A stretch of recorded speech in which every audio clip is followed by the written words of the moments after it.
નમસ્કાર મિત્રો, અત્યારના સૌથી મોટા અને અગત્યના સમાચારમાં વાત કરીશું. મોટા અવાજે ડીજે વગાડતા ઘરની બાલ્કની તૂટી પડી છે.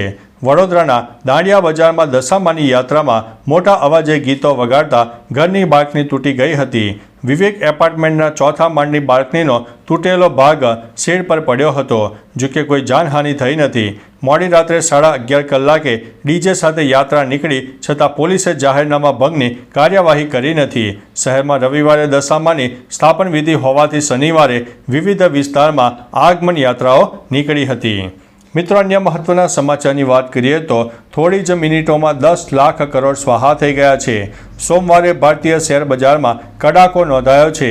આ ભારે ઘટાડા વચ્ચે થોડીક મિનિટોમાં રોકાણકારોને લગભગ 10 લાખ કરોડ રૂપિયાનું નુકસાન થયું છે. શુક્રવારે માર્કેટમાં કડાકાને કારણે રોકાણકારોને લગભગ 4 લાખ કરોડ રૂપિયાનું નુકસાન થયું છે. તો સોમવારે થોડી જ મિનિટોમાં રોકાણકારોને મોટું નુકસાનના સમાચાર સામે આવ્યા હતા. BSE પર લિસ્ટેડ કંપનીઓનું માર્કેટ કેપિટલ 10.24 લાખ કરોડ ઘટીને 446.92 લાખ કરોડ થઈ ગયું હતું. મિત્રો, અન્ય મહત્વના સમાચારની વાત કરીએ તો આહવા નજીક આવેલા શિવ ઘાટ ધોધનું રૌદ્ર સ્વરૂપ સામે આવ્યું છે. ડાંગમાં વરસાદી માહોલ વચ્ચે શિવ ઘાટનું રૌદ્ર સ્વરૂપ સામે આવ્યું છે. આ ધોધ મુખ્ય રોડ પર હોવાથી અહીંથી પ્રવાસીઓ માટે તે આકર્ષણનું કેન્દ્ર બને છે. અહીંથી પસાર થતા પ્રવાસીઓએ 2 ઘડી માટે અહીં ગાડી થોપાવવાનું ચૂકતા નથી. અમુક પ્રવાસીઓ શિવ મંદિરની મુલાકાત લઈને ધોધમાં સ્નાન કરવાનો પણ લહાવો લેતા હોય છે. ધોધનું નામ શિવ ઘાટ પાડવાનું કારણ બાજુમાં આવેલ શંકર ભગવાનનું મંદિર છે. મિત્રો, અન્ય મહત્વના સમાચારની વાત કરીએ તો કષ્ટભંજન દેવ હનુમાનજીને અનોખા વાઘાનો શણગાર. શ્રાવણ મહિનાની શરૂઆતમાં કષ્ટભંજન દેવ હનુમાનજીને અનોખા વાઘાનો શણગાર કરવામાં આવ્યો છે. કેદારનાથ અને શિવજીની પ્રકૃતિવાળા વાઘા પહેરાવીને અને હિમાલય દર્શનનો શણગાર કરવામાં આવ્યો છે. શ્રાવણ માસમાં ભગવાનને અલગ અલગ વાઘાનો શણગાર કરવામાં આવશે. સવારે શણગાર આરતી પરમ પૂજ્ય શાસ્ત્રી સ્વામી હરિપ્રકાશ દાસજી દ્વારા કરવામાં આવી હતી. મિત્રો, અન્ય મહત્વના સમાચારની વાત કરીએ તો પોલીસનો તણાવ દૂર કરવા નવતર પ્રયોગ હાથ ધરવામાં આવ્યો હતો. સુરત પોલીસનો નવતર પ્રયોગ સામે આવ્યો છે. પોલીસનો તણાવ દૂર કરવા લાફ્ટર યોગા થેરાપિસ્ટ દ્વારા લાફ્ટર થેરાપી આપવામાં આવી હતી. આનો વિડીયો રાજ્યસભાના ગૃહમંત્રીએ એક્સ ઉપર પોસ્ટ કર્યો છે. ગૃહમંત્રીએ લખ્યું છે કે પોલીસની ફરજ અને કામ લગભગ 24 કલાકનું હોય છે, કઠિન અને તણાવભર્યું હોય છે અને તેની વચ્ચે લાફ્ટર થેરાપીથી હળવા થવાનો એક નવતર પ્રયોગ સુરત પોલીસ દ્વારા કરવામાં આવ્યો હતો. મિત્રો, અન્ય મહત્વના સમાચારની વાત કરીએ તો હીરાના મોટા કારખાનાઓમાં 10 દિવસનું વેકેશન. પ્રથમવાર સુરત હીરા ઉદ્યોગના ઇતિહાસમાં રજા જાહેર કરવામાં આવી છે. ઓગસ્ટમાં 10 દિવસના વેકેશનની જાહેરાત કરાઈ છે. કંપનીઓનું કહેવું છે કે રત્ન કલાકારોને લાંબો સમય કામ મળે તે માટે વચ્ચે રજાઓ રાખવામાં આવે છે.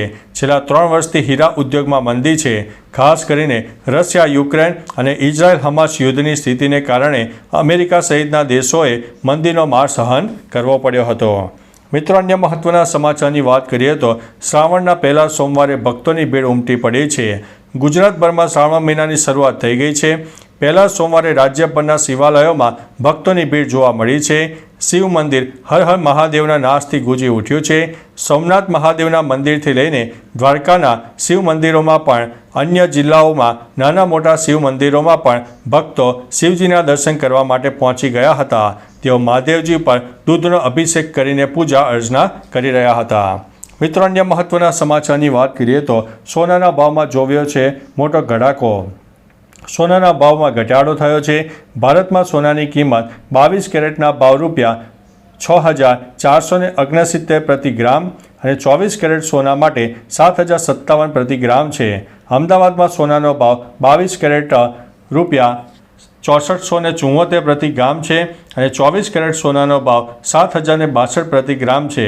તો વડોદરાની વાત કરીએ તો સોનાનો ભાવ 22 કેરેટ સોનાનો ભાવ ₹6474 પ્રતિ ગ્રામ અને 24 કેરેટ સોનાનો ભાવ ₹7,062 પ્રતિ ગ્રામ જોવા મળ્યો છે. મિત્રો, અન્ય મહત્વના સમાચારની વાત કરીએ તો સરદાર સરોવર ડેમની જળ સપાટી 124.88 મીટરે પહોંચી છે. રાજ્યમાં અને ઉપરવાસમાં વરસાદ પડતા પાણીની આવક વધી છે. સરદાર સરોવર ડેમની જળ સપાટી 124.88 મીટરે પહોંચી છે, જેમાં સરદાર સરોવર ડેમમાં પાણીની આવક 75,148 ક્યુસેક થઈ છે.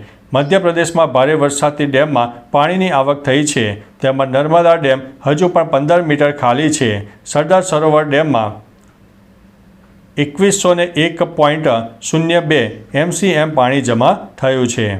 મિત્રો, અન્ય મહત્વના સમાચારની વાત કરીએ તો સીએમએ કર્યું કૃષિ બેંકમાં ડિજિટલ બોર્ડરૂમનું ઉદ્ઘાટન.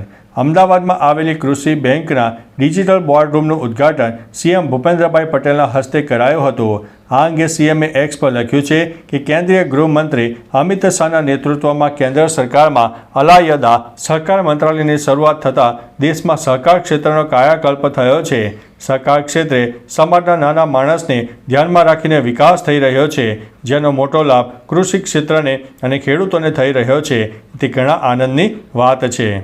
મિત્રો, અન્ય મહત્વના સમાચારની વાત કરીએ તો કોચિંગ સેન્ટરો વિદ્યાર્થીઓના જીવન સાથે રમત રમી રહ્યા છે. યુપીએસસી વિદ્યાર્થીઓના મોત મામલે સુપ્રીમ કોર્ટે કડક વલણ દર્શાવ્યું છે. સુપ્રીમે સોમવારે દિલ્હી કોચિંગ સેન્ટરની દુર્ઘટનામાં જીવ ગુમાવનારા વિદ્યાર્થીઓના મામલાની સુઓ મોટો લીધી હતી. સુપ્રીમ કોર્ટે કેન્દ્ર અને રાજ્ય સરકાર બંનેને નોટિસ પાઠવી છે. સુનાવણી દરમિયાન કોર્ટે કહ્યું છે કે કોચિંગ સેન્ટરો દેશના વિવિધ ભાગોમાંથી આવતા વિદ્યાર્થીઓના જીવન સાથે રમત રમી રહ્યા છે. મિત્રો, અન્ય મહત્વના સમાચારની વાત કરીએ તો યુદ્ધના માહોલ વચ્ચે યુક્રેનને મોટો ઝટકો લાગ્યો છે.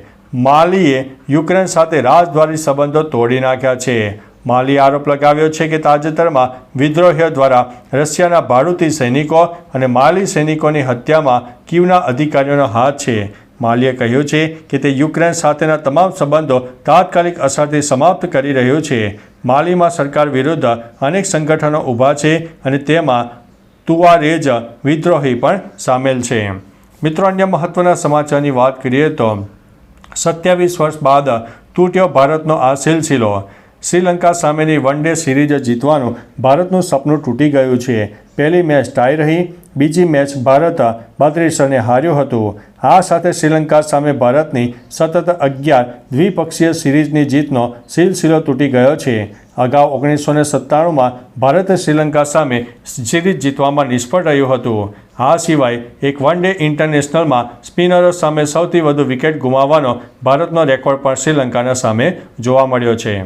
મિત્રો, અન્ય મહત્વના સમાચારની વાત કરીએ તો સીએમ ભૂપેન્દ્રભાઈ પટેલે ગઈકાલે ગાંધીનગર સેક્ટર નંબર 3ની આંગણવાડી ખાતે પહોંચ્યા હતા. અહીં તેમણે એક પેડ માં કે નામ અભિયાન અંતર્ગત રોપાનું વાવેતર કર્યું હતું. કાર્યક્રમ દરમિયાન સીએમએ અભિયાનનો પ્રારંભ કરાવતા 53,065 આંગણવાડીમાં અંદાજિત 3.25 લાખ રોપાનું વાવેતર અને જતન કરવાનો સંકલ્પ લેવડાવ્યો હતો. મહિલા અને બાળ વિકાસ વિભાગ હેઠળ આ કાર્યક્રમ યોજાયો હતો. વિભાગના મંત્રી પણ અહીં હાજર હતા.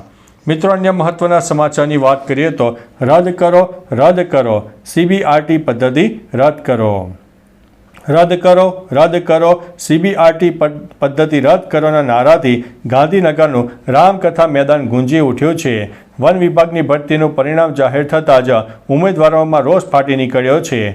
ફોરેસ્ટ બીટ ગાર્ડના ઉમેદવારો રામકથા મેદાને ભેગા થયા હતા, જ્યાં વિદ્યાર્થી નેતા યુવરાજસિંહ પણ પહોંચ્યા હતા. ઉમેદવારો દ્વારા નોર્મલાઇઝેશન સાથે માર્ક્સ જાહેર કરવા અને તમામ ઉમેદવારોના રિઝલ્ટ પીડીએફ પ્રમાણે જાહેર કરવાની માંગ કરવામાં આવી હતી. તો ચાલો મિત્રો, ફરીથી દેશ અને દુનિયાના સુપરફાસ્ટ સમાચાર લઈને મળતા રહીશો. ત્યાં સુધી અમને રજા આપશો. નમસ્તે.